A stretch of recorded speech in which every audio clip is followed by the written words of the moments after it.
La indecisa, de Carmen de Burgos.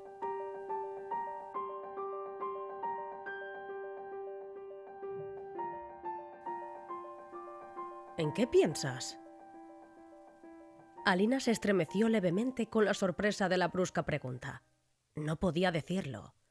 Su imaginación volaba lejos de aquel tranquilo y verde paisaje holandés para ir a detenerse en los boulevards parisinos, con una evocación de la vida bulliciosa y brillante a que estaba acostumbrada y cuya nostalgia trataba en vano de ocultar.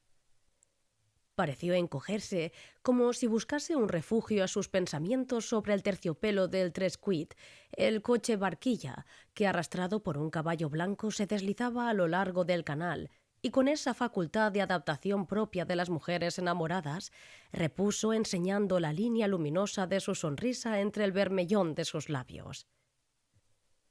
No te digo que en nada, porque pienso siempre en ti. Me adormecía esta blandura que nos rodea. Me parecía estar perdida en un mar muy extenso y miraba esa llanura tan verde, tan húmeda, tan plana, que me finge el oleaje en el cambio de intensidad de sus tonos.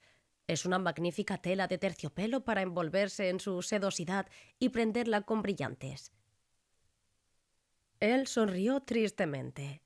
Sin duda había leído el pensamiento atormentador detrás de la frente de nieve y repuso: Este encanto nos gana demasiado, se apodera de nosotros un ansia de infinito. Se sueña con exceso, llega a hacerse doloroso. ¿No sería mejor volver ya a París? Ilumináronse los ojos grandes de Alina con el reflejo de una esperanza. Había hecho el sacrificio de París, de su libertad, de su arte, de sus triunfos de actriz joven y mimada, para seguir a su amante y escapar de todo lo que podía separarles. Pero la nostalgia de su vida, de su medio habitual, la seguía y cada vez aumentaba más. Sentía injustificadas tristezas, arrebatos de cólera, ganas de llorar y trataba en vano de disimular el estado de su alma. Adolfo lo había notado con dolor y sin decirle nada iba siguiendo, lleno de ansiedad, el doloroso proceso del espíritu de aquella mujer que se había apoderado del suyo. Frisaba ya él en los albores de la segunda juventud, y las vicisitudes de su existencia le habían hecho vivir una vida de hombre mundano, en la que adquirió un baño de desdén elegante para todas las cosas y de un escepticismo forzado para sus sueños de creyente. Viviendo solo, sin familia, rodeado del aura de artista célebre, en una sociedad egoísta y caprichosa, él había tenido ocasión de ver lo que valían las satisfacciones de amor propio, los triunfos de la vanidad, la pequeñez mezquina de la lucha y el engaño de todos esos sustantivos abstractos que suenan tan bien en el oído. Gloria, amor, amistad, agradecimiento, sinceridad. Había querido hacer un último esfuerzo creándose un hogar como refugio en el oleaje de la vida, y no había sabido conservarlo. Eligió a su compañera con cálculo, la señorita bella, distinguida, capaz de presentar todas las garantías de honradez y de buena dueña de casa. No había contado con la pasión, y la simpatía sola no bastó a llevarles la felicidad. Desde el primer día se encontró como un huésped en su casa. Le molestaba su esposa, la encontraba vulgar, falta de distinción, y no podía soportar sus quejas y sus reproches cuando se entregaba a las diversiones de su antigua vida con sus amigos y sus galanterías. Bien pronto se convenció de que cuando la esposa no es la amante, el hogar se hace imposible. Pesó sobre él toda la tristeza de sus dos vidas y terminó las represalias que le colocaran en el poco airoso papel de los maridos engañados. Por fortuna, en Francia existe el divorcio. No lo había logrado sin gran esfuerzo. Susana le amaba rabiosamente, y el amor se sobreponía al orgullo para suplicarle que no la abandonase. Adolfo escapó de París y no volvió a él hasta que hubo fallado su pleito de divorcio. El primer día de su regreso, al ir a introducir la llave en la cerradura de su cuarto de soltero, una mano leve y pálida se apoyó en su hombro y una voz doliente murmuró con ternura: «Adolfo». Susana estaba a su lado. La vista de aquella mujer dolorida le conmovió intensamente. Ya no era su esposa. Tal vez esto aumentaba su valor y la encontraba más bella. «Adolfo», repitió ella, «ten compasión de mí. Yo te amo. Es preciso que me oigas». Él no sabía qué hacer. Jamás una voz de mujer le había implorado en vano. Abrió la puerta y, apartándose galante, respondió: «Pasa». Unos minutos después, el rostro de Susana empezaba a iluminarse de una felicidad naciente. Adolfo había calmado sus sollozos. La instaló cariñosamente al lado de la chimenea, después de quitarle el sombrero y el manguito. «Estás en tu casa, todo es aquí tuyo», le había dicho. «Cálmate, tranquilízate». Y había penetrado en la alcoba como si tratase de cambiar su traje de calle. Susana esperó en vano. El joven, para librarse de su situación difícil, había saltado a la calle desde la ventana del jardín. Jamás Susana le volvió a molestar. Iba poco a poco borrándose en su recuerdo. No hacía distinción entre la esposa y los ligeros caprichos de otras mujeres. Tan poca huella había sabido hacer en su espíritu.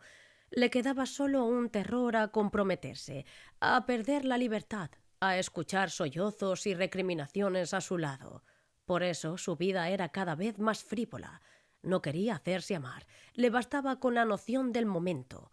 Y como era un hombre distinguido, espléndido, que no las engañaba con promesas y que sabía ser agradable, le rodeaba siempre una corte de muchachas alegres, rivalizando para complacerlo y ser sus amadas de un día. Solo una vez había encontrado a su ex esposa. Se quitó el sombrero para saludarla y ella volvió la cabeza sin responderle. Mejor era así. Se confundía por entero con todas las desconocidas, cuyos nombres no podía recordar. Una noche, en una cena de Olimpia, conoció a Alina. La joven artista empezaba a hacerse notar por su belleza y sus caprichos. Se hablaba ya de ella, anunciándose como una nueva estrella. Adolfo se sintió atraído por aquella figurita parisina frágil y delicada, con cabellos de un rubio opaco y tez lechosa y pálida, con la que formaban contraste dos ojos grandes, negros, febriles y profundos, tan grandes y tan profundos, que parecían comerse el rostro, sobre el que se destacaba la flor roja de unos labios de bermellón, que al abrirse lucían en una claridad de nácar. Él, el hombre mimado, se le acercó dirigiéndole todas sus galanterías, pero ella parecía no notarlo. Fue más explícito y Alina soltó la carcajada. «Los hombres divorciados me dan miedo», le dijo. «Tienen algo de esas viudas que guardan el retrato del marido, su sillón y sus pantuflas. Están siempre maculadas por lo que creó en ellas el difunto, y en ustedes la difunta está viva». Él se sintió desconcertado. Se esforzó por probarle que su matrimonio no influía en él ni en sus recuerdos, y al final añadió malicioso: «Todos los hombres somos viudos». Sonrió ella. «Pero al menos que no conozcamos a la antecesora», dijo. «Que no nos crucemos en la calle con otra mujer que pueda valorar el precio de nuestra felicidad». «¿Es usted celosa?» «No lo sé. No he amado jamás. Y en las amables amistades que orearon mi vida no encontré nunca penas. Nos unimos y nos separamos con igual sencillez». «¿Y ha podido usted ser así dichosa?» Titubeó ella y luego exclamó con expansión: «No, pero no he sido tampoco desgraciada. Me he detenido siempre al borde del amor. Le he tenido miedo, el miedo que inspiran las cosas sagradas. He leído en una traducción española la historia de un rey godo de Toledo, que abrió una torre donde se encerraba un misterio desconocido, y todos los males cayeron sobre él y sobre su reino en castigo de su curiosidad. Yo creo que si levantase el velo del amor, me castigaría como la diosa Tanit a sus creyentes. Me mataría». Se había quedado melancólica y triste ante el pensamiento de lo desconocido. En vano Adolfo, interesadísimo, Le hablaba con extrema libertad de los encantos y goces del amor que no había gustado y le reprochaba su cobardía. Alina repetía con tristeza: «Me mataría. Yo no he nacido para amar. Me entregaría a la pasión con demasiada vehemencia. Dejaría de ser artista». «No, Alina, no. Está usted en un error. No puede haber arte sin amor. Los gritos de pasión, de sufrimiento, de celos, no pueden imitarse hasta después que se han sentido. ¿Acaso, si se destroza usted en una vida de aventuras mediocres sin interés, no llegue usted a ser la gran artista que esperamos? Me da usted lástima, sí. Dígame que no me ama usted a mí, pero que es usted capaz de amar, que ama a otro». No me confunda usted con esos necios que creen insensible el corazón de toda mujer que no despierta para ellos. Se sintió picado el amor propio de Alina con la punzante amargura de Adolfo. «Sí», le dijo envolviéndolo en su mirada grande y sombría. «Sí, yo soy capaz de amar y por eso tengo miedo». Bajó la voz y añadió medrosa: «Sé que seré celosa desde que lo he conocido a usted». Y en efecto, su amor había sido una locura, un torbellino. Adolfo se había apasionado ciegamente de aquella mujer con ingenua sinceridad, entregándosele por entero sin que le valieran de nada su experiencia y su mundanidad. Ella cumplió su promesa de saber amar con vehemencia, lo tiranizaba con caprichos celosos que se multiplicaban cada día, y ante los que él cedía con gusto, abrasado en la ola de pasión de un amor desigual, violento, poderoso. Gemía de pasión entre sus brazos y le asustaba la idea de perderla. Los celos de Alina prendían en él. Sufría de verla en el teatro, inquieto hasta escuchar los aplausos, y disgustado de que aquella gloria y aquellas lisonjas le separaran de su lado. Llegaba a no apartarse de ella. La acompañaba al ensayo, la llevaba en su coche después de la representación y estaba constantemente en su cuarto.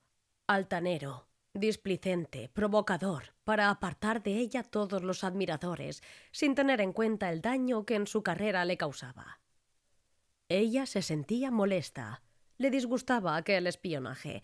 Hubiera querido conciliar su amor y su antigua independencia, y se decía que nada se oponía lo uno a lo otro. Sin embargo, no estaba capacitada para proponérselo a su amante. No podía soportar ni la idea de que le fuese infiel. Aquellos celos rabiosos presentidos se habían apoderado de ella. Adolfo no podía separar los ojos de su rostro ni cultivar ninguna amistad femenina. A la menor sospecha estallaba el furor trágico de Alina, que le maltrataba, le insultaba y caía presa de violentas crisis de nervios. Le prohibía que saludase a sus compañeras en el teatro. Le obligaba a no separarse de ella. En sus accesos más violentos llegaba a romper los periódicos ilustrados en que aparecía el retrato de otra mujer bella. La martirizaba la ambición. Quería ser la más hermosa, la más gran artista, rodearse de sedas, de brillantes, de aplausos. Todo para su amor. Y la asustaba ver que por su amor habría de renunciar a todo. Adolfo no era rico y su fidelidad le restaba los medios de triunfar. Se le adelantarían sus compañeras.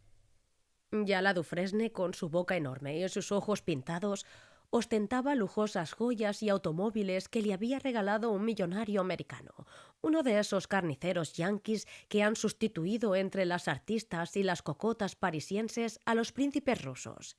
Ella había seguido su impresión de despreciar a aquel hombre de pies grandes, de enormes manazas peludas y belfos colgantes. No le hubiera podido amar jamás. Le repugnaba de un modo supremo. La Dufresne no había sido tan escrupulosa y la veía elevarse sobre ella. Sus trajes, sus brillantes, sus caprichos la hacían notar entre todas. Se pagaba los retratos, las caricaturas y las informaciones en los grandes periódicos. Alina se indignaba. No podía conciliar su amor y sus ambiciones y no sabía renunciar a ninguna de las dos cosas. Adolfo le insinuó tímidamente que debían alejarse de París y ella acogió la idea con entusiasmo. Era una salvación, un modo de ocultar la derrota. Aparecería como una gran enamorada que por aquel hombre codiciado de todas renunciaba a la gloria y al arte para escapar a todo y vivir solo de su amor en el seno de la naturaleza. El proyecto le encantaba como un cuento idílico. Habían escogido Holanda para su retiro. La escogió Alina al saber que Adolfo no la había visitado nunca. Era una tierra virgen para los dos, llena de sorpresas y de encantos que descubrirían a un tiempo. El fardo de sus recuerdos, de su vida pasada, quedaba detrás. Renacían a la nueva existencia en la blancura de los campos holandeses. Habían pasado 6 meses solos, unidos, gozando en las sorpresas que la nueva vida les ofrecía, absortos en su amor y en el encanto en que sabía envolverlos el alma de Holanda. Su vida sencilla tenía goces puros, de niños. No habían querido elegir para su residencia una gran población. Vivían retirados en Dordrecht, la vieja ciudad sagrada, tan silente y tan apacible, donde parece reinar aquel espíritu severo que hizo triunfar las doctrinas calvinistas en sus sínodos. Les seducía la sensación exótica de las casitas de piñón, con su punta aguda, diferentes todas en su forma y colorido, como si se inclinaran al paso del viajero en extrañas contorsiones y muecas, con su falta de paralelismo y las fachadas del piso principal sobresaliendo en forma de alero para resguardar a los transeúntes. Allí tenían su casita, limpia, pequeña, como el camarote de un buque, ordenada y polida con esa escrupulosidad holandesa que no consiente una mancha ni un átomo de polvo. Hundía sus cimientos en el agua, y desde la ventana contemplaban su coche barca amarrado a una anilla, y la actividad de los trabajadores en el acarreo de las maderas que llegaban de la selva negra, la selva de las leyendas y de las tradiciones germánicas. Ellos las miraban con cierto supersticioso respeto y tenían una genuflexión mental para aquellas aguas de estaño del viejo Rin, el río padre de los ríos sagrados, que incubó el poder germánico y aún conserva el prestigio de sus leyendas. Lo veían con pena ir a encubrir medroso su vejez cercano a la muerte en aquellos canales de Loudhaven y de Liselle.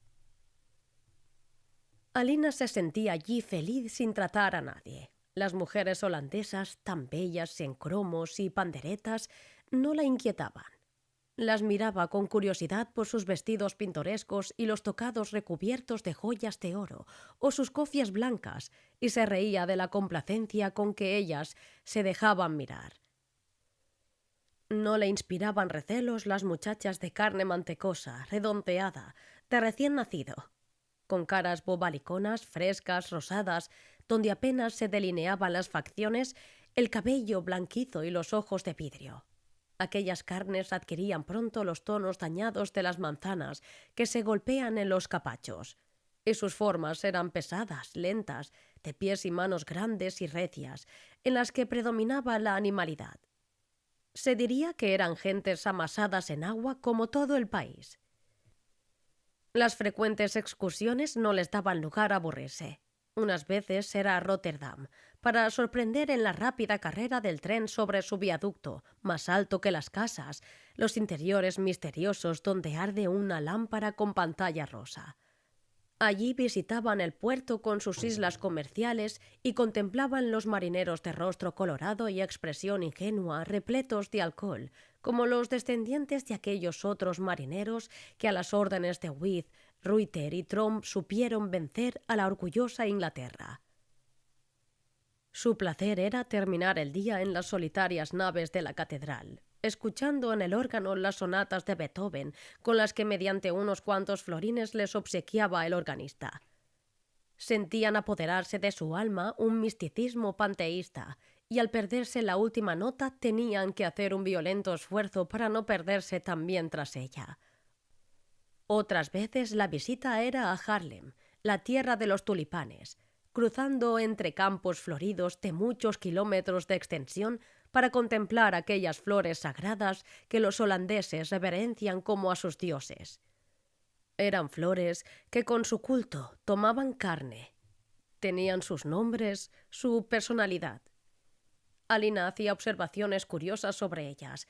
Le encantaban sus colores simétricos, brillantes, extraños. Los tulipanes negros de Lorraine y de Dumas no eran un sueño, pero aquellas flores la turbaban. ¡Qué bellas!, le decía Adolfo. Figúrate qué prendido tan caprichoso podría hacerse con ellas en el teatro. Causarían asombro. Solo durarían una noche, pero serían más bonitas que los diamantes de la Dufresne. Adolfo la escuchaba entristecido. La veía perseguida por aquella idea de deslumbrar en el teatro y por aquellas rivalidades con sus compañeras. Presentía una amenaza para su amor. La estación estival les ayudaba a distraerla en excursiones pintorescas. Habían visitado Leiden, la ciudad sabia, y la cabaña de Pedro el Grande, en Kemdarf. Adolfo le explicaba a su amante cómo aquel monarca había sabido estar lejos del trono trabajando y amando con sencillez en aquella decoración de opereta. «Oh», respondió ella, «dejar un reino para volver a él, más que un sacrificio, es una voluptuosidad de renunciación. Poder osar a todo y dejarlo todo para siempre es una heroicidad a la que no llegó el zar de las Rusias. Pero a la que llegaremos nosotros. Calla. ¿Te molesta? Me da miedo la eternidad. No la comprendo». Él calló tristemente. «¿Te he disgustado?», repuso ella mimosa. «No, Alina, me has entristecido. Veo en ti algo que nos ha de separar. Eres loco y algo exigente. Si no te lo sacrificara todo con pena, ¿qué valdría mi sacrificio?». Le apretaba el brazo con ternura. Adolfo se detuvo y la miró con fijeza. ¿Sacrificio? ¿Por qué se te ocurre esa idea? Yo no querría nada que te costase esfuerzo, que no sea espontáneo. Ella le soltó el brazo con viveza, rechazándolo lejos, y dijo con voz mojada en lágrimas: «Eres injusto». ¿Acaso no lo dejo yo también todo por ti? No, no es igual, exclamó sin poderse contener Alina. Tú escribes y cultivas tu nombre, tu gloria, como siempre. No estás acostumbrado a oír los aplausos, no sabes lo que es la sugestión del público, el momento supremo del éxito, superior al éxtasis del amor. Tú no sacrificas nada. Te cansa el mundo. Has vivido demasiado y yo empezaba ahora. La sorpresa de oírla le tenía anonadado. Se le revelaba el carácter que no se atrevía a sospechar. Dominó su cólera y el paseo siguió triste y silencioso. Al volver a su casita de Dordrecht, después de una cena en que apenas se cambiaron algunas palabras, él le tomó la mano y le dijo con gravedad: «Debemos volver a París y separarnos. Tú sufres, y yo no soy rico para poder seguir a tu lado. No podría facilitarte el camino de la gloria y de la ambición que te inquieta». Se sobrepuso a todo el amor de ella. Le rodeó los brazos al cuello y le besó apasionadamente. No quería nada sin su amor. Había sido un momento de mal humor, una impertinencia. Le pedía perdón con tanta ternura, mirándolo tan apasionadamente con el abismo de sus ojos, que él lo olvidó todo. Continuaron paseando su idilio por aquellas poéticas campiñas y por las muertas islas de Zuiderzee, separadas de la costa por el cataclismo que cubrió de agua toda aquella vasta extensión de tierra convertida hoy en mar, y cuyos habitantes esperan impacientes el volverse a unir con la tierra firme, venciendo en la lucha empeñada para formarse su patria en el terreno robado al océano y a los ríos.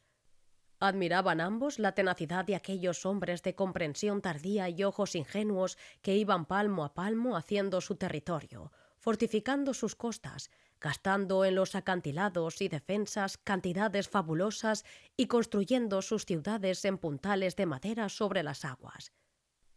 Contemplaban aquellos oasis de feraz vegetación llamadas polders en los lagos desecados, aquellos canales abandonados a fuerza de trabajo para encauzar las aguas y ganar algunos palmos de relleno en sus orillas.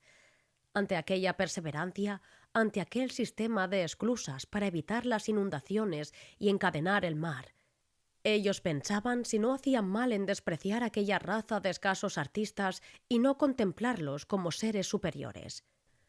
Les agradaba el ambiente primitivo que hallaban allí. En todas las excursiones, Alina, con una puerilidad infantil, decía adiós a la Torre de las Lloronas, que divisaba tras su bosque de mástiles en el puerto de Ámsterdam. Sentía en su corazón de mujer una piedad fraternal y compasiva por el dolor de todas aquellas mujeres que veían embarcar a sus amados con rumbo desconocido.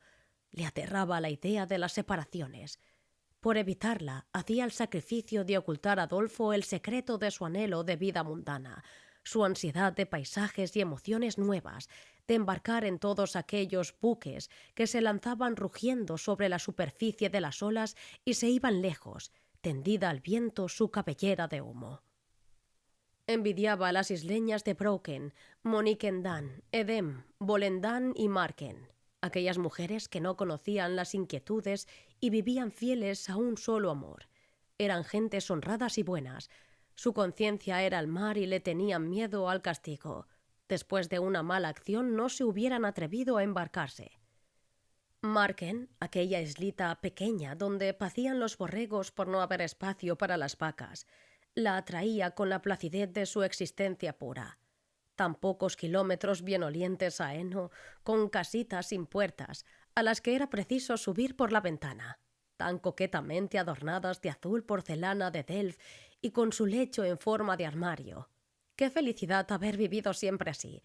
Deseaba hacer su nido en cada una de aquellas viviendas, pero sería preciso perder la memoria, dejarla a la entrada, como las pescadoras dejaban sus zuecos, grandes como barcazas, y vestir el traje multicolor y la gorrita con que las casadas ocultaban sus cabellos, bordando en ella el nombre del esposo y señor.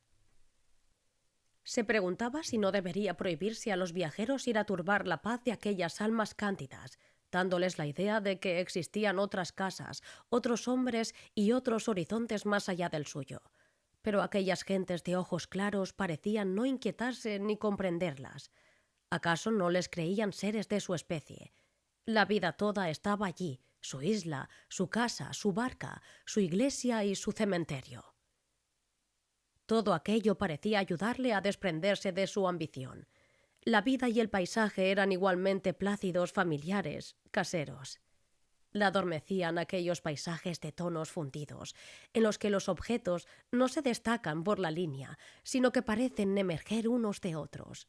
Los arbolillos se alzaban medrosos, siempre lejanos en la llanura verde. Los campanarios bajitos entre manchas de casas polícromas parecían un esmalte de la campiña entre la red luminosa de los canales. Hasta el lento voltejear de las aspas de la multitud de molinitos con que el genio holandés ha hecho al viento tributario de sus industrias, le daba una sensación casera de espigas rubias, trigo maduro y harina candeal. Aquí y allá las vacas rompían la monotonía del paisaje con su piel alazán y blanca. Tenían algo de augusto en los tranquilos ojos glaucos, en su aplomo, en su majestad. Se recordaba la ley de la frontalidad del arte egipcio y los mitos de los animales sagrados, como Isis y Apis. Era allí donde entendían los misterios de la luz que admiraban en los cuadros de Rembrandt. La luz amarilla, tibia, que esclarece y no alumbra, y que guarda en sus claridades el recuerdo de la sombra. Sin ver a Holanda no hubieran comprendido los cuadros holandeses. La augusta tranquilidad de las bestias libres de Pablo Potter, los paisajes de Ruysdael, los grotescos borrachos de Frejals, ese Velázquez de la risa, tan realista e ingenuo, y aquellos claros de luna de Van der Neer, en los que el astro de la noche parece, entre la polvorienta neblina, una gran rosa amarilla que se marchita y cae. Todo era sencillo y apacible en aquella nación. La capital, rodeada de preciosas villas, conservaba su vida primitiva hasta en lo que quería tener aspecto de mundanidad. Alina se había reído contemplando en Larchboken el barrio de moda de La Haya, las orgías callejeras de los miércoles, día de salida de las criadas, viéndolas abrazar a los Marte enamorados, de barbas rubias y caras de borrachos, con el más estúpido de los cinismos en pleno café. El palacio de la reina era una modesta casita blanca, más propia para guardar la felicidad que para pensar en la ardua cuestión de Estado. Ganada por aquel ambiente. El día antes había estado en el jardín zoológico de Ámsterdam con su amante. Habían tomado sorbete en una mesilla callejera y pasó largas horas echándoles pan a las águilas y a las focas. «Me da pena de todas estas pobres bestias enjauladas», dijo. «¿Vamos a darles libertad?», contestó él bromeando. «¿Para qué? ¿Acaso ya les guste más la jaula que el bosque?». La miró él sorprendido de su acento de amargura, pero nada dijo. Estaban en el barrio de los judíos. Siguieron su paseo entre aquellas calles llenas de pequeñas tiendas, en cuyas puertas se veían ancianos bíblicos, de luenga barba apostólica y enjuto perfil, y doncellas morenas, de nariz aguileña y gracioso y serio porte. La turba de chiquillos que jugaba en la calle les seguía pidiéndoles céntimos.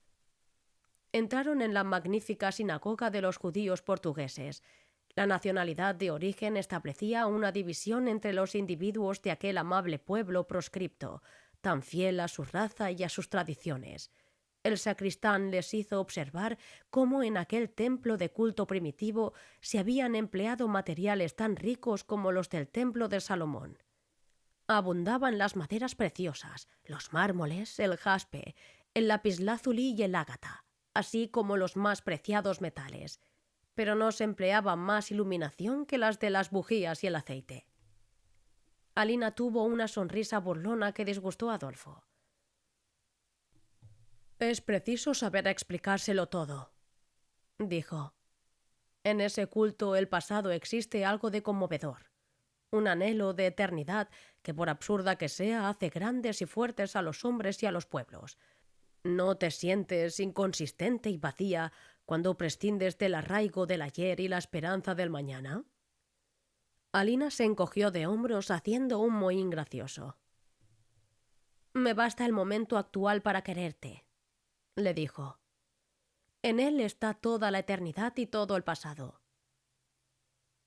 Le sonreía mimosa, apasionada, acercando a sus ojos la rosa de sus labios.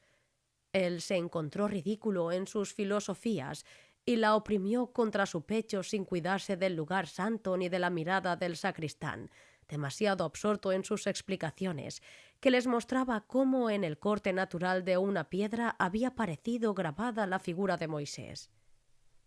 Quiso Adolfo ser galante con la condescendencia del buen hombre, ofreciéndole una espléndida propina. Abrió el portamonedas y murmuró contrariado: «No tengo moneda holandesa».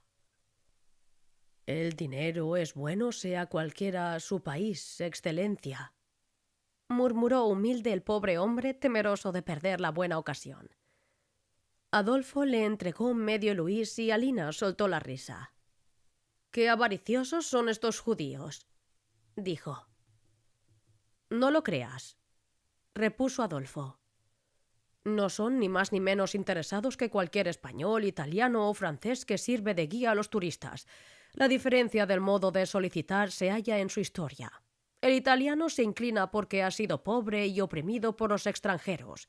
El francés parece que exige con grosería porque es un pueblo de victorias. El español tiende la mano con la altivez de un gran señor arruinado y no agradece».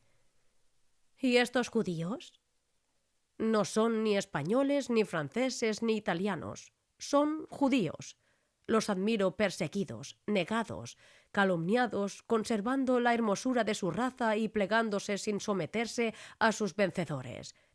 Creo que la humanidad ha cometido un crimen con los judíos, pero ellos tienen la llave de la gran fuerza que mueve las sociedades modernas: el oro». «El oro», repitió ella. «Y el amor», añadió apasionado Adolfo. «¿Crees?» «Que el amor es la hermosura, Y esas sulamitas de perfil clásico y ojos como los tuyos son criaturas de amor. Tú tienes un perfil judío. Hizo ella un gesto de repugnancia. Le molestaba la comparación y el elogio de su amante a otras mujeres. ¿De modo que si yo dejase de ser bella no me amarías? Tú serás hermosa siempre, repuso él. Le hizo sonreír la vanidad satisfecha. Además, siguió Adolfo, tú eres algo unido a mí, no improvisado. Nos ha depurado el tiempo, el amor, con todo el goce y el sufrimiento que hemos hallado en él. Lo feo y lo hermoso no existe ya para nosotros. Estamos inmaterializados en una nueva creación. Habían salido de la sinagoga y, entretenidos en dulce conversación, se internaron en las calles estrechas, cruzando los puentes tendidos entre ellas, y se detuvieron ante la puerta del viejo Abraham, uno de los judíos más ricos que se dedicaba al oficio de diamantista, tan en boga entre los judíos de Ámsterdam. El israelita millonario vivía pobre y virtuosamente en su modesta casa, dedicado por completo al trabajo. Alina y Adolfo habían estado allí varias veces, complaciéndose en la conversación del anciano, de luenga barba apostólica que poseía una extensa cultura. Cerca de él trabajaban en la talla de brillantes 4 mocetones, bellos y mórbidos, con una hermosura de mancebos bíblicos, un tanto afeminada por su redondez y de un aspecto cándido y receloso a un tiempo mismo. Alina se complacía en ver cómo aquellas piedras que tanto le gustaban iban despojándose de su corteza tosca y lucían en sus facetas la luz que parecía cuajada o aprisionada en ellas. Eran sin duda manos sagradas las que obraban aquellos milagros, semejante al de la multiplicación de los panes. Brillantes y diamantes eran las mismas piedras, y la diferencia de su luz estaba más en la habilidad del artista que en el tamaño, para lograr las diferentes facetas que establecían luego su variación. El viejo judío gozaba en la admiración de la joven. Abrió una cajita y le puso en la mano un puñado de piedras. «Las he acabado hoy», dijo. «Son lo más maravilloso que se ha visto. No tienen una sola laca y, lo que es rarísimo, fíjese, están matizadas de azul». Alina no pudo contener un grito de sorpresa. Los brillantes azules le iluminaban la mano con su reflejo. No podía apartar los ojos de ellos. El judío seguía hablando de las excelencias de aquellas piedras. Su carnosidad había permitido hacer la múltiple talla tan limpia. No tenían ninguno de aquellos defectos que denominaban lacas. Los diamantes blancos y amarillentos abundaban, y los rosados no son raros de encontrar, pero esos brillantes azulosos son la gran maravilla de la luz. Alina recordaba haber visto una joya con aquella clase de brillantes. Un pendentif en la Rue de la Paix. Valía 400.000 francos y lo compró una duquesa. No había podido olvidarlo. Ignoraba el porqué del encanto de sus extraños reflejos y acababa de comprenderlos. ¿Cuánto daría por poseer aquellos mágicos brillantes azules? El judío seguía hablando. Eran para un joyero de París que se proponía hacer un collar maravilloso, una joya de reina. Cuando volvió a guardar los diamantes en su caja, Alina los siguió con la mirada y Adolfo la oyó murmurar. «Al menos tampoco están al alcance de la Dufresne». Sintió un golpe rudo en el corazón. Aquellas palabras venían a echar por tierra las dulzuras de los momentos anteriores. Alina era una envenenada por el aire de las grandes ciudades, inadaptable ya para la vida del hogar. No quería convencerse de que no la veía tal como era, sino como él la había creído, como él la deseaba. ¿No servirían de nada todos sus cuidados y todo su amor para hacer fecunda el alma de aquella mujer? Tenía miedo a la respuesta que le aguardaba en sus misterios el destino. La proposición de su amante para volver a París la sobrecogía. Si lo decía con convencimiento, la haría feliz. Su deseo era ser aplaudida y amada por él, y creía poder compaginar las dos cosas. Con su talento, sola, sin amadores, ganaría lo necesario para brillar y conservar la fidelidad de su amor. Pero le desagradaba que él propusiera lo mismo que ella anhelaba. ¿Acaso se habría cansado de ella? Se lo insinuó así, temerosa y sonriente. —¿Cansarme de ti? —exclamó él con vehemencia—, cuando pasaría la vida a tu lado. Y añadió con vacilación: —Pero el invierno viene, se helarán los canales, la nieve nos impedirá salir de casa. No respondió Alina. Deseaba aceptar con buenas las excusas. Él, desde la escena de Haarlem y la exclamación de Ámsterdam, había pensado mucho. Se había propuesto no verla sufrir y había llegado a creer, como ella, que podía gozar de su amor sin sustraerla a sus aficiones y a su vida. Pero llegado el momento vacilaba sin atreverse a proponerle el cambio. Se lo insinuó haciéndose fuerte para consumar un sacrificio necesario. Ella no había pensado en su amor, sino en su orgullo, al creerse poco amada. La veía irse con indiferencia de aquellos lugares santificados por tanta pasión, que le parecía dejar en ellos una parte de su propio ser. «Tendremos que volver», le dijo, «para amarnos de nuevo aquí». «¿No es igual todo el mundo para el amor?», le repuso. «¿Acaso el tuyo necesita un marco especial?». «No es eso, Alina», dijo tristemente. «Es que cuando se ama mucho se es supersticioso y egoísta. No te quiero robar a tus goces, a tu juventud, a tu vida. Y al mezclarnos en la corriente de los otros, siento miedo de ser absorbido por ellos, de perdernos». Tenía lágrimas en la voz. Alina se sintió conmovida. «¿Por qué irnos?», preguntó. «Yo no lo deseo». Adolfo se dejó engañar y la estancia en Holanda se prolongó. Habían ido a tomar los baños en la playa de Scheveningen, pero en su afán de aislamiento, en la especie de miedo a sí mismos, a la traición de sus propios sentimientos que les atormentaban, se quedaron en La Haya. «Me da más miedo dejar de amarte que tú no me ames», le decía a veces Adolfo. «No comprendo el vacío de la vida sin ti». Ella se resignaba con la influencia de la costumbre a todos los caprichos arbitrarios de su amante, haciéndole creer en la deseada adaptación. «Te quiero sin inquietudes, sin deseos, serena y fija en la felicidad de una vida sencilla», le decía. La joven no sacrificaba mucho en privarse de la sociedad de los bañistas. La playa de Scheveningen era pretenciosa y vulgar. La sencillez holandesa, la pureza de costumbres, no permitía las exhibiciones de desnudeces de las playas francesas, que forman el encanto de las mujeres, como las mesas de ruleta, baccarat y écarté son la delicia de los hombres. Allí ni las modas podían ser exageradas ni las cocotas hubieran puesto su impúdica nota de color con libertad, sin exponerse a ser expulsadas por la podredumbre del país. La joven artista recordaba con nostalgia la brillantez de Trouville y Deauville, aquel paraíso de millonarios, donde acuden las más hermosas mujeres y los hombres más ricos del mundo. La seducía aquella miseria dorada de rivalidades y de envidias que se pasean en automóvil y kiosc, incapaz de saber distinguir sus llagas y de preferir la paz de la existencia que Adolfo le ofrecía. Se encontraba sin fuerza para gustar la dulzura de la renunciación, aunque ésta le fuese tan fervorosamente agradecida. Aquella tarde habían ido a pasear a la playa. Quedaban ya escasos bañistas. El invierno se aproximaba y las casitas de la ribera parecían encogerse, ateridas de frío. Entraron en el Kursaal, donde apenas habría una docena de personas. En el tablado, un joven vestido de húngaro, moreno, de mirada penetrante, tocaba en el violín el recuerdo de la juventud de Liszt. Los violines de los húngaros parecen tener un maleficio para las mujeres.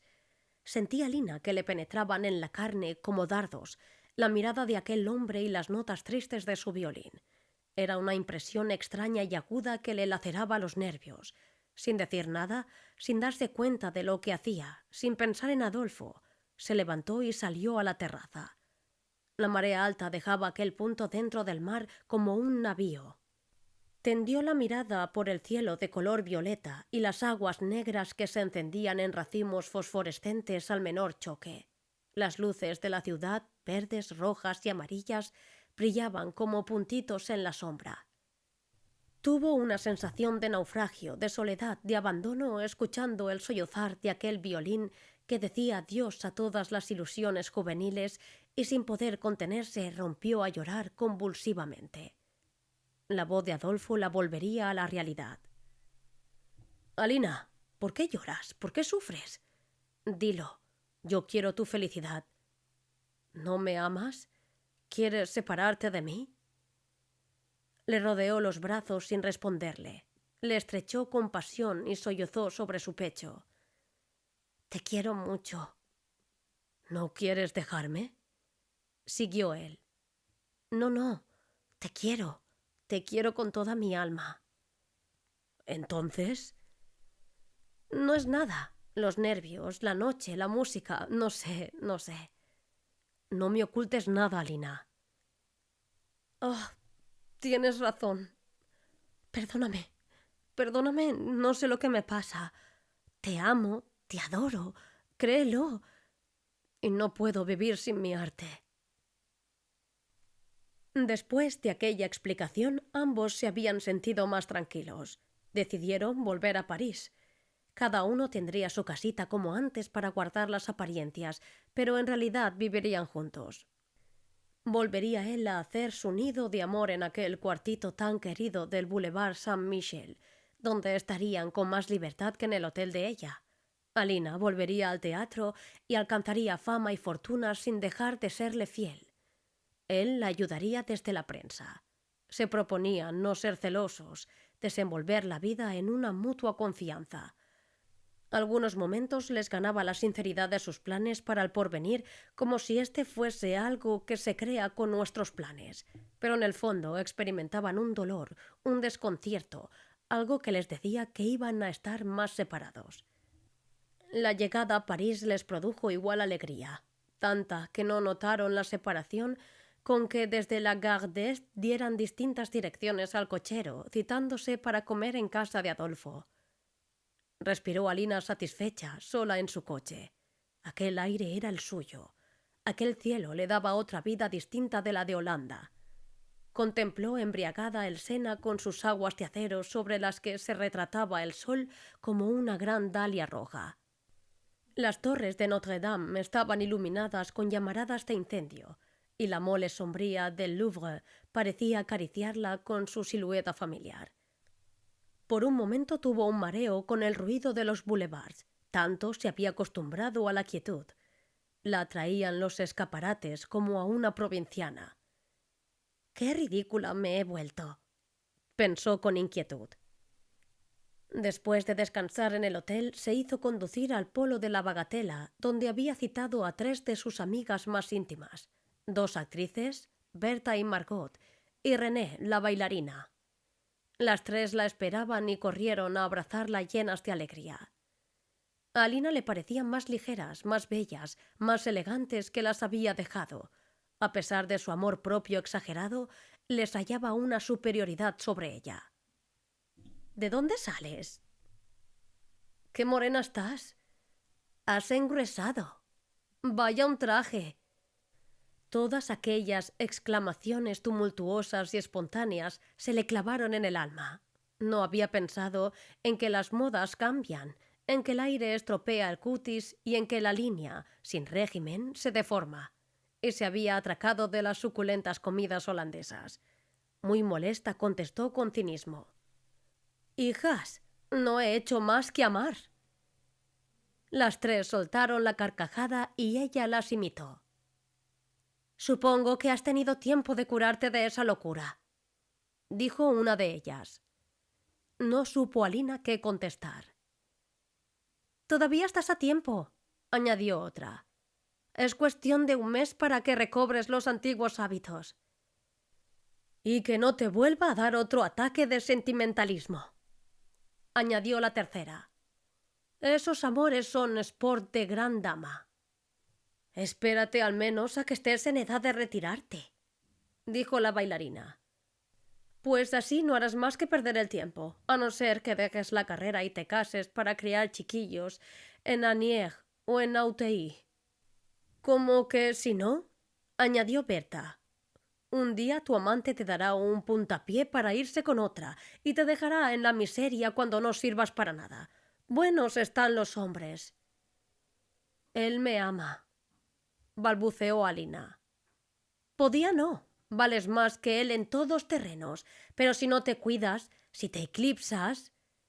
Varió ella la conversación pidiéndoles noticias suyas, de su arte, de sus conocidas. Todas eran novedades agradables. Ellas habían mejorado. Todas tenían ya coche y hotel. Claro que ninguna alcanzó tanta suerte como la Dufresne. Había roto con el americano y se iba a casar con un aristócrata español. La llamaban en París la actriz de los brillantes. Se le ofrecía una fabulosa tournée por Inglaterra, New York y la Argentina. Adela había hecho también la carrera de América y volvía fabulosamente rica. Hasta Rosina, de la que tanto se había reído siempre, había hecho fortuna enamorando a un lord inglés. «Parece mentira que te hayas anticuado tanto», añadió Berta con su rudeza habitual. Alina sintió un impulso de cólera. «Eres una imbécil. Yo soy yo y os eclipsaré a todas cuando quiera», repuso con altanería. «Ay, hija, vaya un orgullo que te traes de Holanda», contestó molesta su interlocutora. «Señal de que trae dinero», interrumpió cínica René. «No habrá sido todo amor», insinuó Margot. Se plegó ella a las circunstancias. «Claro. Deseo conservar a Adolfo. Me gusta. Pero eso, no obstante, haré lo que pueda». «Ya. Quieres pegarle fuego a la casa y que no se vea el humo. Pero, hija, así no harás carrera. Los hombres son vanidosos y lo que nos pagan es la exhibición». «Volveré al teatro». «Eso es más fácil de decir que de hacer. Están formadas todas las compañías y eres demasiado peligrosa para que te acepten las compañeras. Como no te ganes un empresario». «¿Qué es lo que este año ha hecho la Dufresne en el Odeón?» Sintió un movimiento de rabia. «Mira», dijo Berta. «Ese señor gordo alto que acaba de entrar es el americano de la Dufresne. Te mira mucho, fíjate». Alina hizo un gesto de disgusto. «Yo no lo quise antes y lo desprecio ahora. No iba a recoger sus sobras». Se puso de pie. «Haces mal, pero no te sujeto», dijo Berta. «Estás vestida de un modo deplorable. Ese peiner debe ser holandés». «No te burles. Al contrario, si quieres que te acompañe, te ayudaré a equiparte». «Vamos». Salieron las dos al automóvil. «¿Tienes auto de alquiler?», dijo la amiga. «Podíamos haber tomado el mío». Alina se sentía humillada. Recorrieron todas las grandes casas de modas. Packingworth, trajes suntuosos dignos de las princesas de los cuentos de hadas, cintas de terciopelo negro bordadas, de Valenciennes y salpicadas de brillantes recogiendo los peines, cuellos Pierrot y fichus María Antonieta en fabulosos encajes antiguos, sombreros de 3.000 francos con aigrets paraíso. Se necesitaba un capital para equiparse y ella no lo tenía. «Sobre todo», le dijo su amiga, «tienes que ir al Instituto de la Belleza de Mestodier. Es caro, pero no hay empirismo ni engaño como en los otros. Con la electricidad recobrarás tu esbeltez de siempre. Has comido demasiado pan de especias». Aunque Alina llegó tarde a casa de Adolfo, él no había ido aún. Esperó más de una hora. Llegó con aire fatigado, distraído, y antes de besarla se miró al espejo. «Perdóname, me entretuve. ¿Has visto a tus amigas?» «Sí. ¿Y tú?» «He hecho 1000 cosas, he visto infinidad de gente y he encontrado a Rosalía, ¿sabes? Aquella muchachita bobalicona.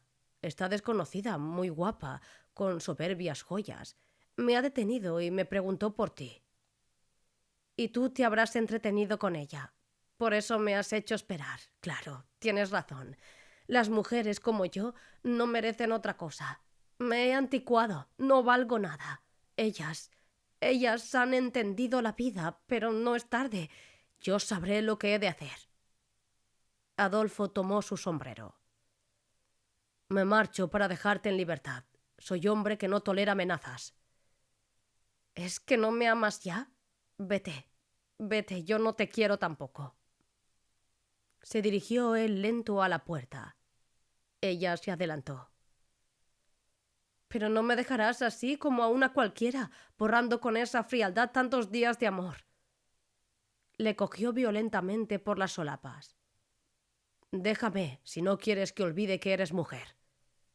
Olvídalo, miserable. Siguió una escena triste de invectivas y luchas. Alina se dejó caer sobre el sofá presa de un ataque de nervios. Adolfo se acercó asustado, avergonzado de sí mismo, y la abrazó amoroso. Ella le rechazó.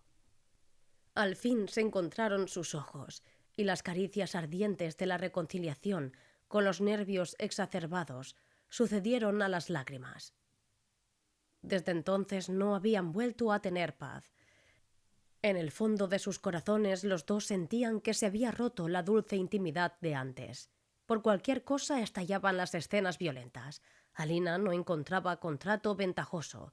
Los empresarios no querían a una actriz que no atraía al público por la originalidad de su vida y que tenía tan cercano e interesado a un hombre como Adolfo, temible doblemente por espadachín y periodista. Luchaba entre su amor y su ambición, que cada vez ganaba más terreno, azuzada por el ejemplo y los consejos de sus amigas. Él, por su parte, se aburría de sus continuas quejas. No le gustaba exhibirla en público. Había dejado de ser la amante que halaga la vanidad para ser la mujer amada con sinceridad, con consideración, con respeto, en la que molesta que se fije una mirada o que la toque un recuerdo. La amaba con toda su alma y se hubiera casado con ella de no verla presa de su ambición. El casamiento lo hubiera resuelto todo, dándole la situación digna y definida en que se borraría todo el pasado por el influjo de su nombre. Pero Alina no era adaptable a la vida de esposa que él soñaba. Debería ser como Susana, conservando su gracia y su mundanidad. Lo imposible en este momento, tal vez más adelante, en el correr de los años, cuando ella se desengañase. Aquella esperanza le daba fuerza para soportar sus caprichos. Alina se quejaba a Berta de su situación. «Es necesario que seas fuerte», le había dicho ella. «Estás haciendo el bobo. Nadie ignora que tu Adolfo le hace la corte a Rosina». La puñalada fue certera, quizá consoladora. Sus celos de amor propio se sobrepusieron a la pasión. Había un fondo de verdad. Adolfo se dejaba llevar por sus amigos y se empeñaba en un fácil galanteo sin importancia con aquella mujer. Habían proyectado una gira a un pueblecito cercano de París y él la había engañado pretextando una ocupación de otra clase para acompañarlos. Si se hubiera ella enterado antes, hubiera impedido aquello que hería su amor. Pero ya era tarde. No podría volver a los brazos de su amante maculado por aquella mujer. En su locura pensó abrir un abismo y llorando dijo a Berta: «Quiero vengarme. Quiero hacer impasible este cariño. Que me mate o que me abandone. ¿Qué hacer?». Berta le ofreció el medio. Irían aquella noche a Moulin Rouge, un centro demasiado democrático para ellas, pero en el que se habían citado por capricho con unos americanos fabulosamente ricos y deseosos de conocer los lugares típicos de París. Cedió a Alina. Encontraba cierto consuelo al pensar en engañar a Adolfo. Una compensación. En el fondo había un deseo de despertar sus celos, no de perderlo. No se daba cuenta de sus sensaciones, y cuando divisó en la sombra de la noche la silueta del molino con sus aspas lucientes, recordó aquellos molinitos holandeses, símbolo de una época de amor sincero y casto, y sintió oprimírsele el corazón. Subió emocionada la amplia escalera de alfombra roja entre la doble fila de palmeras, y se encontró en el hall. Recordaba los días de su primera juventud, sus locuras y sus fáciles triunfos en aquel ambiente ligero y aristocrático. Entonces no sabía amar y no conocía el sufrimiento. Eran los bellos días de la inconsciencia y del placer. Reinaba una gran animación, pero era fácil clasificar a los espectadores. Los más encopetados en el teatro, donde unos malos cómicos representaban una piececilla festiva con toda la exageración grotesca de los malos cómicos franceses. En el jardín la gente sencilla, los burgueses y algunos románticos, deseosos de pasar el rato en los cenadores y el cinematógrafo. Los extranjeros y los provincianos que llegaban a París soñando perversiones, con algunos viejos libidinosos y jovencitos procaces en el saloncillo de los cuadros plásticos, a cuya puerta se veían dos mujeres mal cubiertas de paños amarillos y rojos invitando a la entrada.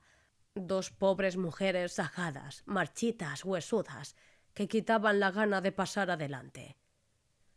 El bullicio más grande se encontraba en el hall, espléndidamente iluminado, brillante con sus paredes abigarradas y policromas. Era un triste mercado de mujeres. Se las veía pasar por todos lados entre las mesas, ofreciéndose con amable impudicia. La mayoría estaban marchitas, demacradas, bajo su capa de cosmético, el vermellón de los labios y el col de las ojeras. Se las veía fatigadas ir y venir, sufriendo constantes desaires. Todas iban vestidas con una elegancia provocativa y abundaban los grandes echarpes de pluma blancas y los sombreros negros, grandes, de altos penachos y aiguettes movibles como un distintivo. Había algunas hermosas, frescas, lozanas, llenas aún de alegría y de risa, que pasaban triunfadoras entre aquella lepra de la prostitución cubierta por las galas de sus compañeras. Una jovencita pálida ofrecía su amor con una voz dulce y tímida a dos jovenzuelos que soltaban brutalmente la carcajada. Se retiró vacilante y mirando codiciosa el café humeante de las tazas. Alina sintió lástima y asco. Había olvidado aquel espectáculo repugnante en la vida pura de Holanda. Ahora le parecía nuevo, diferente, y sin embargo aquello era París. Las mujeres aquellas constituían su timbre de gloria, la gran atracción que llevaba allí a los viajeros de todas partes del mundo. Su riqueza consistía en ser la gran mancebía de Europa. ¿Qué importaba la suerte de tantas desgraciadas que enferman y mueren todos los años? Era el paraíso de los hombres y no había que hablar de moralidad ni inquietarse por la disminución de la población, ni la destrucción de la familia o de las antiguas virtudes cívicas. Era un cáncer dorado el que corroía Francia, pero del que no protestaban los favorecidos, que eran los más fuertes. Se sentaron cerca de una mesita. Allí estaban Margot y René fumando cigarrillos egipcios. Las acompañaban 4 señores, sus amigos y el de Berta. El cuarto le estaba destinado. Sintió cierta vergüenza y saludó con encogimiento que aumentaba su gracia. Era un hombre gordo y repulsivo, de voz bronca y ademanes groseros. La miraba embobado y satisfecho, con aire de triunfador. «Hace mucho tiempo que la conozco y que la amo», dijo. «¿Cuánto me ha hecho usted desear este momento?» Quiso oprimirla una mano que ella retiró con viveza. «No estamos bien aquí», dijo el amante de Berta. «Sería mejor irnos a cenar a un reservado». Aceptaron todos con alegría, y Alina no pudo oponerse. Estaba desconcertada. Todo cuanto de noble y bueno había creado en su alma el amor de Adolfo protestaba de aquella profanación y hubiera retrocedido sin la sugestión de sus compañeras. No por miedo de parecerles ridícula, sino de pasar por condescendiente y dejarse humillar con la preferencia de Adolfo a Rosina. En algunos momentos quería disculpar a su amante con la admitida teoría de la infidelidad sin consecuencia de los hombres. ¿Pero tiene sexo el corazón? Ella sentía una repugnancia invencible que se sobreponía hasta a su espíritu práctico de francesa. Comprendía que la infidelidad del hombre en quien tan ciegamente había creído era la herida por donde se escapaba su amor. Él la dejaba sola en el momento en que más necesitaba que su mano la sostuviese para salvarla y vencer en la lucha. ¿Y luego? ¿Acaso la culparía? Al ir a perderlo, lo amaba más intensamente. Hubiera deseado una fórmula que pudiera satisfacer su amor propio. Pero aunque la hubiera, ¿Podría ella olvidar que los labios de Adolfo habían besado otros labios? Era la parte del amor, no la materialidad de la falta, la que le atormentaba. No quería ser una improvisada para su amante. Perdido todo, deseaba que perdurase la santidad de los días de amor sincero, al mismo tiempo que imprudentemente iba ella misma a hundirlos en el fango. El demonio de la venganza murmuraba a su oído frases tentadoras.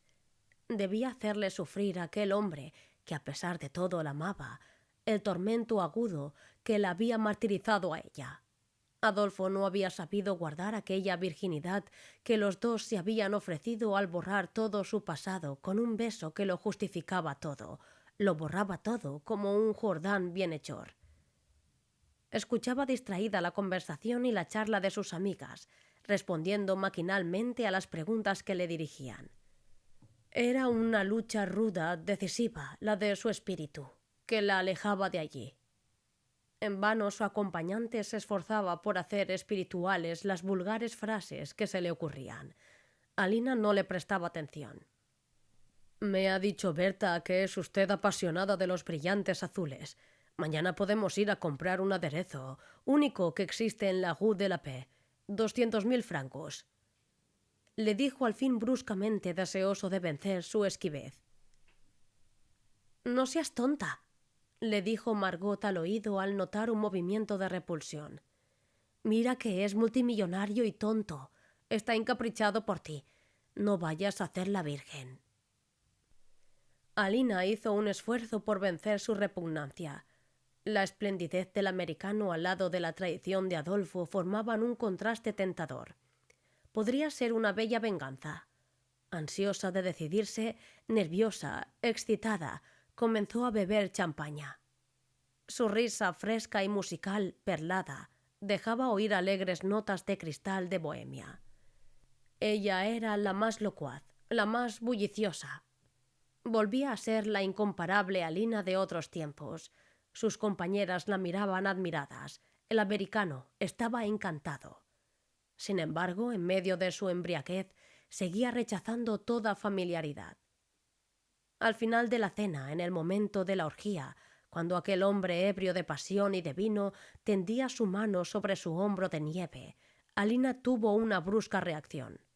Aquel brillo azul, tentador de los brillantes, que tuvo toda la noche ante ella, abrasándola, se desvanecía, dejando en su lugar la imagen de la mirada dulce y triste de Adolfo, fija en su rostro como una reconvención.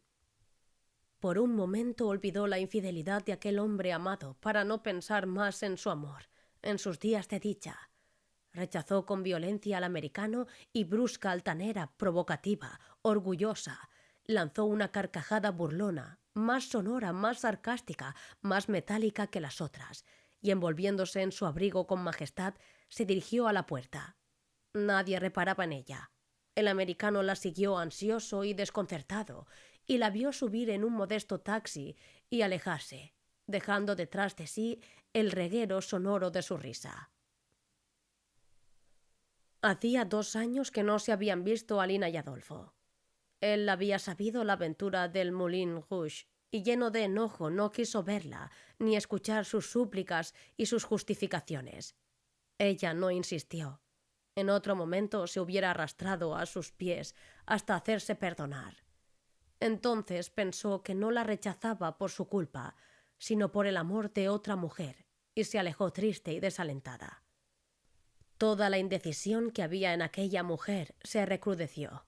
Un momento de soledad para aquella mujer era la desorientación más absoluta, era como su lanzamiento a la calle, y no a la calle solitaria en la que se piensa y se decide, sino a la calle de los grandes boulevards, locos de luz, de gentes y de hombres altos, esos hombres imperiosos que si cogen del brazo a una mujer la encuentran propicia, solo un poco amedrentada por lo pronto y un poco dolorida de dejar tan súbitamente al otro, pero al fin dispuesta a la inmolación. Alina padecía de estos mareos poblados de gentes, lujosos de escaparates, luminosos con arcos de 100.000 bujías concentradas. Esto lo sabía Adolfo y no venía.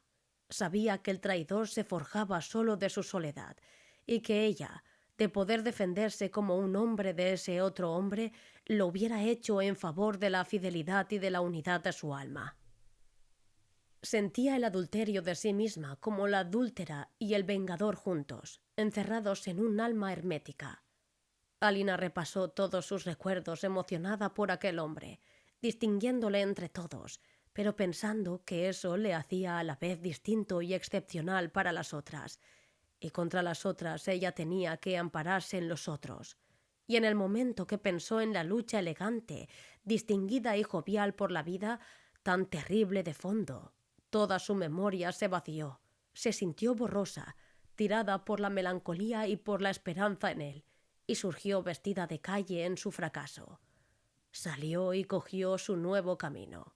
No hizo esfuerzo ninguno, ni lo reflexionó, ni lo premeditó. La indecisa en sus desengaños no necesita, para reponerse en definitiva, más que vestirse de calle y salir. Salió. Cuando volvió a su casa no era la misma. No había hecho nada decisivo, pero había comprobado que en la gran ciudad todo vivía de sí mismo lo bastante sólido y lo bastante amable para amparar su gracia de mujer y realzarla. En la vida parece que cuando se va un hombre se ha llevado a la mujer que se era, pero no. Queda la mujer que se es, nueva, capacitada para todo, fácil de palabra y hasta verdadera de otro modo. Él se va siempre, creyendo que la mujer ya no podría hacer más que engañar y en eso tendría su suplicio. Pero la mujer comprende que dirá verdad de nuevo, y con eso obtendrá como su bautizo en la vida y en el amor, y más si esa mujer está llena de indecisión. Entonces pondrá antes de aquello lo que ocurra después, y lo otro, aquello. No estará en el pasado, en el presente, ni en el porvenir. Aquello no estará, sencillamente. Alina, desde aquel día en que sintió la irreparable cosa que eran para ella todos los acontecimientos, cuidó su soledad como su belleza, sin tristeza, descubriendo en su indecisión propensiones a todo y a todos, simpatías fáciles que eran antiguas, porque en ella estaban todas las predilecciones, aunque eso sí, estuviese también en su virtud el soportar a un solo seductor que retuviera aparte la masa innúmera de los demás seductores, tan seductores como él, pero menos cercanos. Cuando Adolfo pudo dar su verdadero valor a lo ocurrido y quiso recobrar a su amada era ya tarde. Ella había estado alejada de París. No supo su paradero, por más pesquisas que hizo, lleno de desesperación. El tiempo había abierto un abismo entre ellos. Cuando volvió, más bella y más deseable que nunca, se negó obstinadamente a oírlo y no perdonó ocasión de herirle con su ira o su desprecio. Sin embargo, Adolfo tenía esperanza. Le parecía imposible que se pudieran perder en la vida y que después de lo que habían sido el uno para el otro, le sorprendiera un día la noticia de su muerte en las columnas de cualquier periódico. Llevaba una vida de alejamiento, de trabajo, soñando con reconquistar aquel amor que llenaba toda su existencia y que no creía posible haber perdido.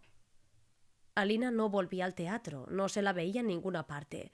Su mismo odio, su misma cólera, eran un signo de que el pasado no había muerto para ella. Adolfo pensaba en cómo aquella mujer se hacía de una carne nueva. Mientras tanto, le llenaba de tentación y de esperanza el pensar en cómo ella se hacía original para él, en el alejamiento y en la obscuridad. Conociéndola y solo para no serse demasiado doloroso, pensaba que ella vivía con una media luz, resignada y atenta al ensueño, y se irritaba dando serenidad e interior a ese pensamiento. Se excitaba pensando que aquella penumbra en que vivía ella en el descanso la haría más blanca, aún más blanca. Parecía como si hubiese desaparecido para hacerse ropas nuevas con que darle a él un nuevo espectáculo. ¿Vendría vestida de oriental? Se volvía meticuloso en los exámenes que hacía de la actualidad misteriosa de Alina. Pensaba en sus batas, en sus peinados, en sus zapatos. Se desesperaba a fuerza de acercarse hasta a las cintas, a los botones y a los alfileres. En esta puerilidad de sus pensamientos que se debilitaban, llegó a tener una obsesión un poco enferma. Se imaginó el sombrero que ella usaba. Tenía una pluma blanca ligera que le hacía fleco fuera del casco blanco también. Sentado en las terrazas de los cafés, veía pasar un sombrero de aquellos y se levantaba apresurado en su persecución. Se bajaba de los coches al verlo y en las representaciones teatrales era impertinente con los obstáculos hasta llegar a aproximarse a la mujer del sombrero así. En la infidelidad no pensaba apenas, solo cuando la mujer aquella del sombrero blanco, muy blanco, aparecía en lo indefinido de la calle con un señor, sentía una ira insultante más que asesina, y después, cuando se definían las dos siluetas y se hacían extrañas y transeúntes, duraba en él el reconcomio, se alargaba y se violentaba como si ya la hubiera cogido infraganti. Alina se iba haciendo figura de cera, verdadera figura de cera con ojos de cristal.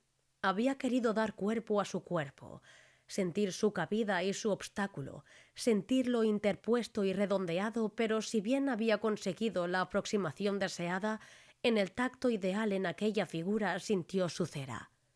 Aquella apariencia, más muerta que la muerte, más fría y más cruel, le desesperó. Pensó en los diamantes azules. Hubiera querido poseerlos para cuando ella volviera, dedicarse a ese esfuerzo, intentarlo por todos los medios y así entretener la hora interminable del andén. Pero si ella no necesita ya los diamantes azules cuando yo me haya destruido por adquirirlos, ¿y si viniera con los diamantes azules? Se sintió superior al pensar eso. No la mataría, no. Aunque la incitación al crimen pronunciada por el aderezo de diamantes azules sería tiránica y señalaría con su línea azul y viva el sitio para la degollación. No la mataría, pero se los robaría, ensayando en ese robo todo el arte de que era capaz su espíritu. Verla con los diamantes azules y emprender el golpe sería instantáneo. La envolvería en urbanidades y en políticas, pondría una dulce frivolidad y una sutil ironía en su conversación, mirando de soslayo siempre los diamantes azules, sobrecogido por los diamantes, a salvo de la ira y de los celos de Otelo, por el sencillo consuelo que sería para él ese azul con destellos que ya veía. Calcularía muy bien sus posturas, la lograría dar frío de puro hermético y de puro olvidado de todo. Sonreiría. Sonreiría ya al pensarlo con una sonrisa de hombre de frac. Resultaría perfecta la compensación el día que consiguiese los diamantes azules. Al otro día, optimista, amaría a otra mujer, porque aquella mujer, después de una venganza tamaña, se habría perdido por completo. Después de seguir la película de su robo de verse bien en ella, desechó la idea de verla aparecer con el aderezo, porque le había tranquilizado su pintoresco proyecto de robo. Vendrá más blanca, se decía, y esa era la culminancia y la conclusión de sus pensamientos, más blanca, y perdía la cabeza en esa blancura y en ella adquiría paciencia y solo esa blancura le hacía ganar tiempo. Con la extraña carta que había recibido aquella mañana, se fue al café de Madrid a esperar al doctor Arquesta, el viejo amigo que sabía escucharlo con paciencia sin darle inútiles consejos. Era un hombre solitario y sombrío que debía guardar un misterio doloroso en su vida, y que, deseoso de olvido, se iba destruyendo poco a poco en sus sueños de morfinómano. Estaba generalmente en silencio, dominado por un tic nervioso que le daba un aspecto huraño, pero era un hombre bondadoso, comprensivo, dispuesto a hacer el bien y a tolerar con su experiencia desengañada todas las ilusiones de los demás. Adolfo le entregó la carta. Querido amigo, te sorprenderán estas letras quizá.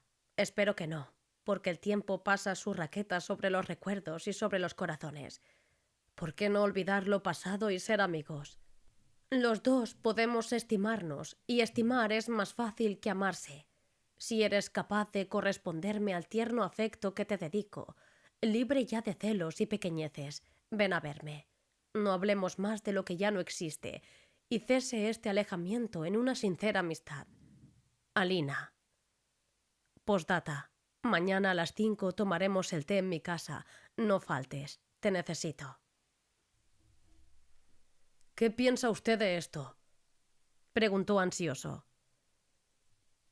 Con un temperamento como el de Alina, dijo al fin, no se puede conjeturar nada. ¿No será un medio de llamarme a su lado, de volver a la felicidad? No lo sé. El tono de la carta parece sincero. ¿Cree usted que ya no me ama? Me lo temo. Mientras las mujeres odian o se enfurecen, cabe la esperanza, pero si hablan de amistad puede asegurarse que se ha terminado todo. Las palabras del doctor habían puesto freno a la impaciencia de Adolfo. No debía aventurarse demasiado y esperar a que ella le mostrase clara su intención. A las 5 en punto, muy pálido y muy correcto, entró en su gabinete. Alina estaba sentada junto al fuego y se levantó con viveza al verlo. Le tendió la mano con un ademán tan dulce, tan sencillo, tan espontáneo e impregnado de gratos y familiares recuerdos, que Adolfo no tuvo duda de encontrarse frente a una mujer enamorada. Se inclinó a besarle la mano que le tendía, hondamente emocionado. Estaba más bella, más esbelta, más fresca que nunca, y sus ojos negros y serenos parecían más grandes y más profundos. Gracias. Sabía que vendrías. Conozco bien tu caballerosidad. Mi deseo de serte útil. Ah, puede sérmelo en alto grado. Te he oído hablar de Buitrón muchas veces, ¿sabes?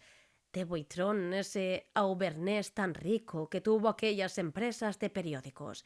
Este año es el empresario de la comedia, ¿comprendes? Necesito que me lo presentes, que me recomiendes.